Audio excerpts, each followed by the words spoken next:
the area, enhancing tourism development, research and monitoring to ensure that our species continue to survive for the future generation to harness.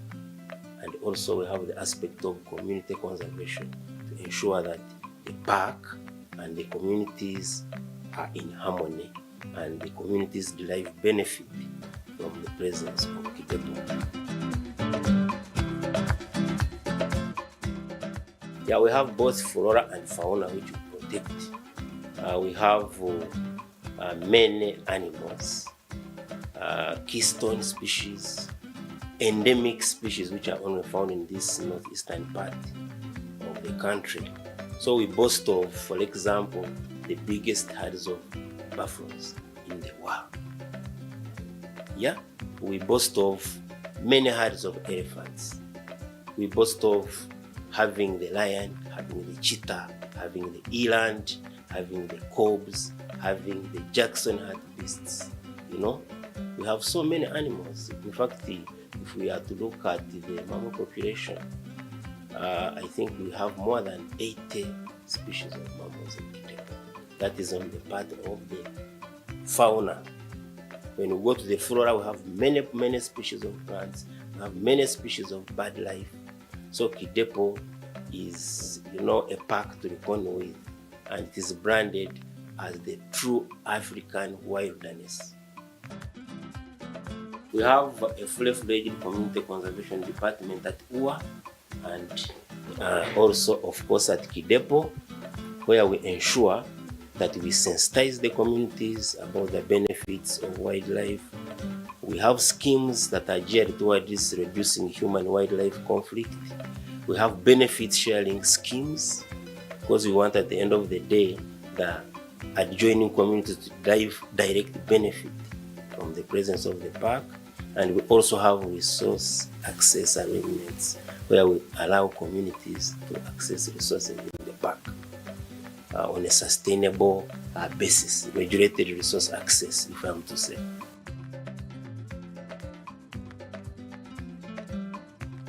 Yeah, we have threats that we face here in this critical ecosystem. Mainly we have poaching, illegal poaching, illegal hunting of animals, where people come in and kill our animals for subsistence, for game meat. That is poaching. We have threats to do with invasive species.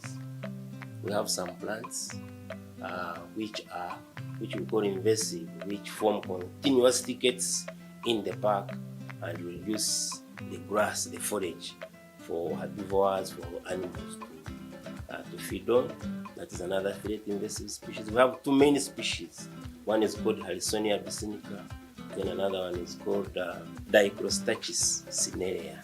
Those are the two species that tend to choke the park. But we also have schemes geared towards stemming this threat, where we do active removal of these invasive species through uprooting.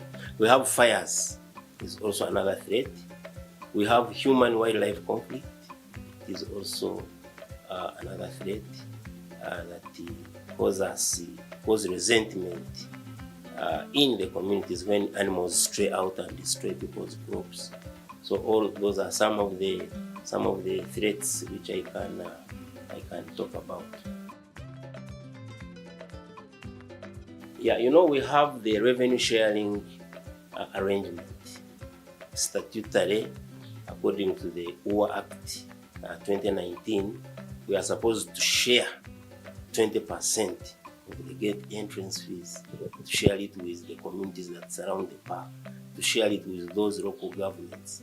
So when that 20% is usually remitted to the accounts in the districts, which cascades down to helping the people who suffer conservation costs through income generating livelihood projects and also other projects which are geared towards stemming human wildlife conflict, like beekeeping, like establishing chili gardens.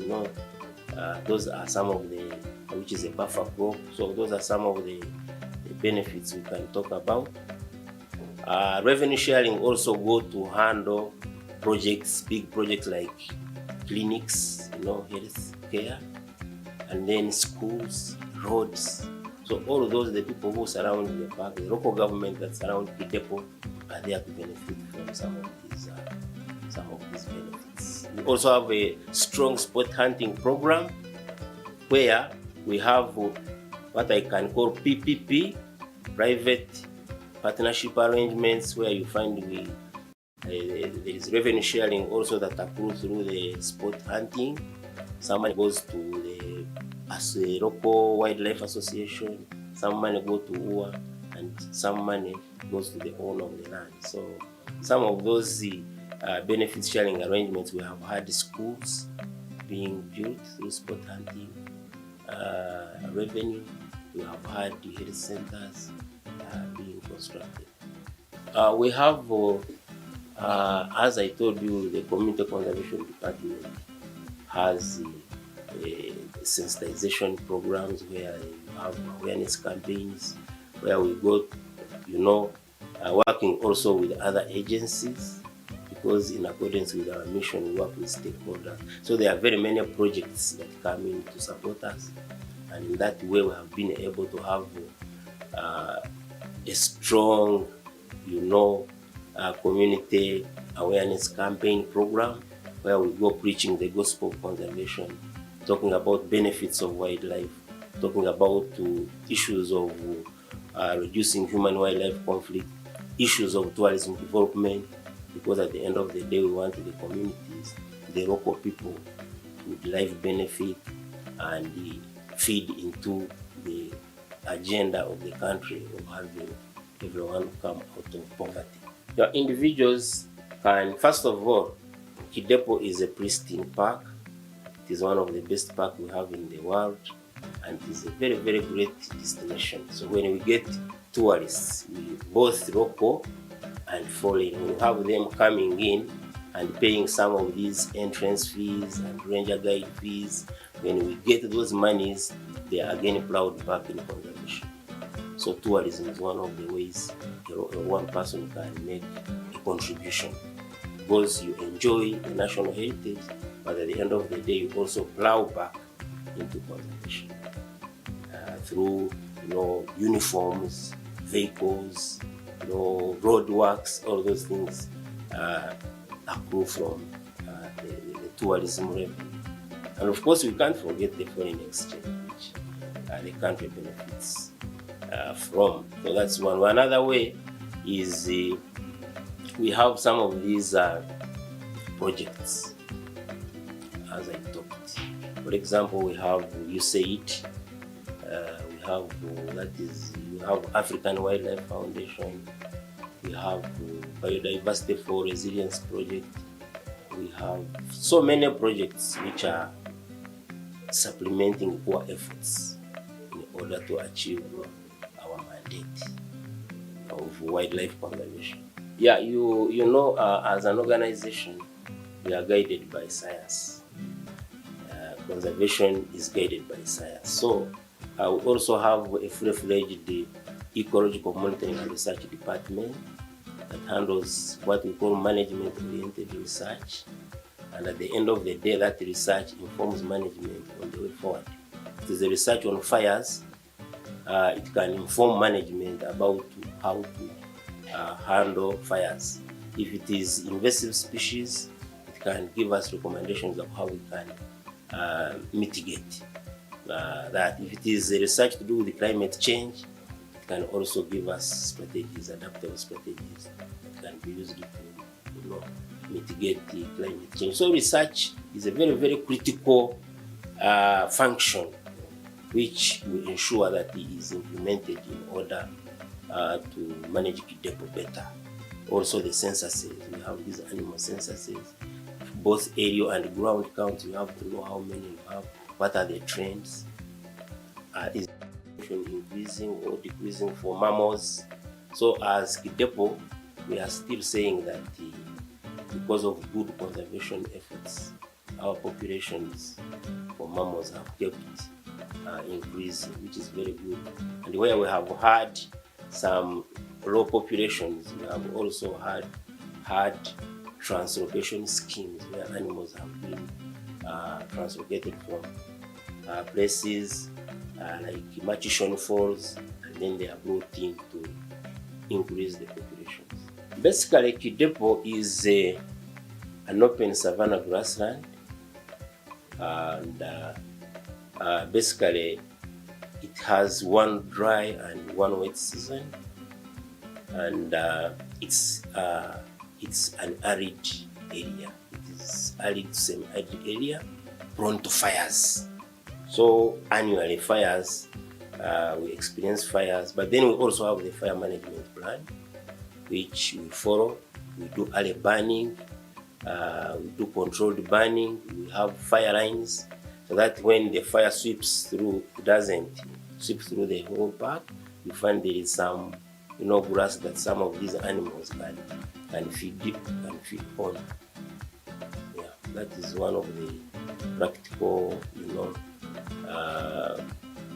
plans which we have. The fire plan helps us a lot to ensure that you have vegetation. At least you ensure that at every other time you have some areas which are green, and you have those ones which have been burned. So that one helps because at least the wildlife has a fallback where they can feed on.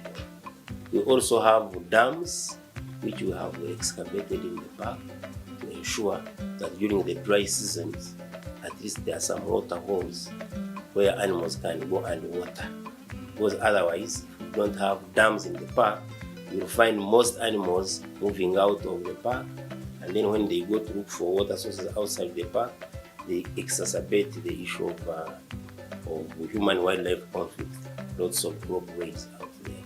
So that's why we encourage that active excavation of dams in the park. So we have very many other strategies which we use. We have passive surveillance of wildlife, where we go and monitor the key species and ensure that those ones which are sick are treated, because we have vets. We have wildlife vets whom we bring on board to ensure that they treat the sick and ensure that we have a healthy wildlife population. The Kidepo is unique. First of all, there is no park in Uganda that can beat Kidepo on scenery. We usually talk of spectacular scenery. So scenic, with its rolling savanna plains, with its rocky outcrops and mountains. It makes Kidepo landscape so artistic that it is unparalleled. That is on the part of scenery. Then we always talk of the herds of buffaloes, which are the biggest. You can get one herd with 2,000 buffaloes. You can imagine one herd. So these are some of the attractions that makes Kidepo have an edge over these other parks. We have the cheetah, we have the lions. Of late, we want also to introduce the rhinos. We used to have here black rhinos in the 60s and 70s, and during the unrest, there was a nosedive where most of these rhinos were poached. But then we have now schemes which we are undertaking to ensure that we are going to reintroduce the rhino. So if we get the rhino back, we shall be boasting of the big fight. And that one will again make our destination more and more popular and get more tourists coming. Of course, we are going also to have the roads fixed. Kitugum Kalenga Road is going to be fixed, and when it is done, we ensure we shall have more tourists coming in. Because some of these tourists are saying Kidepo, although it is the most beautiful park, but it is a little remote and far. But if we get tarmac, we shall have more tourists coming in, both domestic and foreign. Yeah, we have some other challenges which we are facing, but which we are handling head on. Of course, the security part of it. I can't say it is perfect. We have issues of security. Karamoja, we are now on this disarmament program, and there is still some guns, some illegal guns. But then, as an organization, and Kidepo in particular, we work very closely with security agencies, the UPDF, the office of the ISO, the police. We work with them, the AS2. We work with them to ensure that we make a formidable force to stem some of these security challenges. So our tourists are always safe when they are coming to Kidepo, because we are deployed and we are coordinated. That challenge, much as we have it as security, but it's being contained. Yeah, to make Kidepo a better place is to give us more resources. We establish more campsites. We make a better road network. We have better tourism tracks. That is the infrastructure. We have a state-of-the-art visitor information center. When we have that, and then we also have more funding to fund the rangers so that they do their patrols better, they are well equipped, and then we shall ensure that the integrity of the protected area is enhanced, and then the tourism development will also be enhanced. We have a direct route through from Kampala through Gulu, through Kitugum, through Kalenga, and then you enter the park. It is the most direct route, and when you reach in the park, of course, we have professional guides that will take you for game drives, will take you for nature walks. So that is the most. But there is also another eastern route that passes through Mbale, passes through Moroto, it passes through Kabong, and then it enters.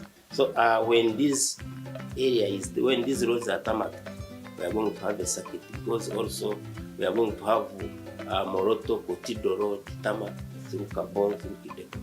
So we think there we shall have a better tourism experience when someone is coming to Kidepo. Yeah, it's as easy as you can. For Kidepo, you can even come up to the entrance gate, and then you can make your payments there. We have, when you have your Visa card, you have your Airtel money on phone, you have your MTN on phone, then you are sure you are going to pay at the gate, and you enter and you are given the service you deserve. We have a healthy land population in Kidepo, but also the population in Kidepo, in order for it to thrive, it needs to have prey. So at one time we had the population of the corps going to almost 10 or so. But what we had to do, we had to do the translocation. We got around 200 corps from Machishan to come and we introduced here. And as I talk, the population has doubled. So this one makes it easy for these lions to get prey. But also lions also have threats they face, because at times they fall into traps. Some of these community members lay traps in the park, and when they lay traps in the park, targeting maybe antelopes and maybe targeting buffaloes, sometimes you find these cats get trapped in there. But we have always tried to enhance these patrols, both day patrols and night patrols, to ensure that we handle poaching head on, and then we allow the populations of lions to thrive, so that they get into this balance of nature. At the end of the day, the lions have to be there, the cobs have to be there, the buffaloes have to be there, the birds have to be there, and that is the ecological balance which we should talk about in conservation. Kidepo is the best. So both foreign and our own brothers and sisters in Uganda and East Africa, please come and visit this pristine park, the true African wilderness, so that you also enjoy this national heritage. You give us also some, revenue that you can plow back in conservation and ensure that this wildlife is conserved for posterity.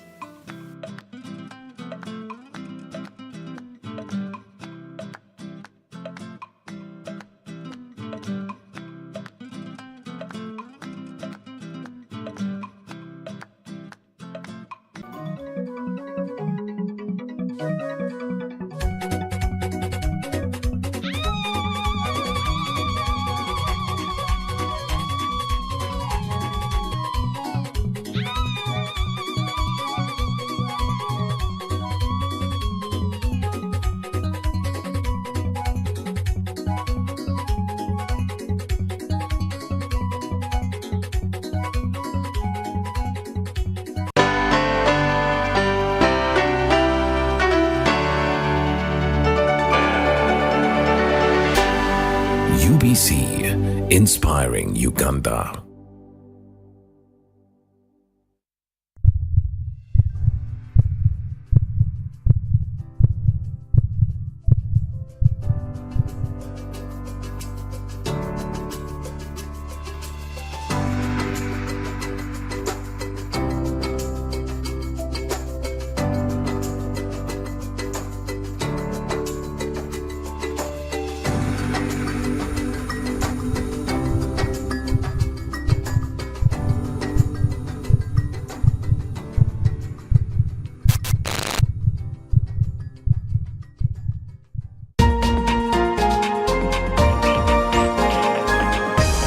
One-on-one with Michael Jordan Lukomwa. A weekly face-to-face conversation focusing on accountability, inspiration, information, and sensitization of the public from the various sources such as inspirational profiles. Having a disability is not inability. Professional guidance. There is no special antiretroviral therapy that is given specifically for discordant couples. And of course, politics. Don't you see anywhere that you would give a credit in the fight against COVID? My role as the owner of the country is not to, be preoccupied by giving credit to my servant. We have said that if we are to talk to General Museveni, there must be certain conditions in place. Is it true that you paid 5 million shillings to MPs that voted for Anita Monga and Tayebo? That is laughable. Why would we pay when we have nominated them as SEC? Every party has been represented in Uganda's parliament for 10 years. We only by one MP, you yourself and my daughter, Susan. Every Friday 9 p.m. it's one-on-one with Michael Jordan Lukomwa on UBC TV, inspiring Uganda.